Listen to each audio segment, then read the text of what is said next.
बदलुछि ओडिशा बढ़ुछि लोकंक आशा। विकसित राज्य गठनर लक्ष्य नहीं विभिन्न क्षेत्र में जारी रही रूपांतरणर प्रक्रिया।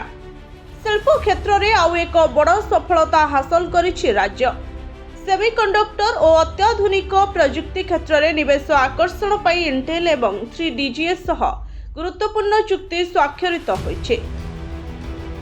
एहा माध्यम रे राज्य में उच्च कौशल संपन्न नियुक्ति सुजोग सृष्टि होवा सह ओडिशार शिल्प मानचित्र आहुरी मजबूत हेबो बोली आशा करा जाउछे।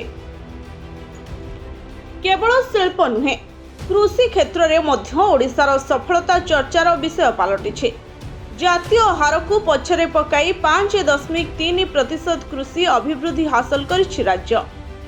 चाषी आय वृद्धि, आधुनिक कृषि प्रणाली प्रोत्साहन एवं सरकार को विभिन्न कृषि भित्तिक योजना एही सफलतार मूल आधार बोली कहुछे। ऐतिह्य और संस्कृतिर सुरक्षा क्षेत्र में मध्य जारी रही पदक्षेप। ऐतिहासिक कुरुमा बौद्ध स्थलीर विकास पई मंजूरी होइछि स्वतंत्र पांठे। पर्यटनर विकास सह ओडिशार गौरवमय ऐतिह्य को विश्व दरबार रे पहुंचाइबा एहार लक्ष्य। झारसुगुड़ा 56टी विकासमूलक प्रकल्पर लोकार्पण एवं शिलान्यास करा जायछे।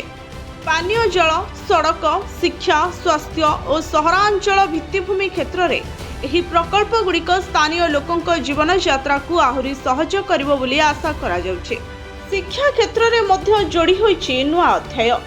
मातृभाषा रे विज्ञान शिक्षा को अधिक सुगम करबा पई 2टी विज्ञान पाठ्य पुस्तकर उन्मोचन करा जायछे। ज्ञान और विज्ञानर प्रसार सह नुआ पीढ़ी को आहुरी सशक्त करने दिगरे यह एक गुरुत्वपूर्ण पदक्षेप। शिल्प रे निवेश, कृषि रे सफलता, शिक्षा रे नुआ प्रयास और ऐतिह्यर सुरक्षा प्रत्येक क्षेत्र में विकासर नुआ मानदंड स्थापन दिगरे आगे चली ओडिशा। सप्ताह पर सप्ताह एभली विकासर धारा राज्य को नुआ उच्चता को नेब बोली आशा करा जाउछे। Bureau report, Odisha fast.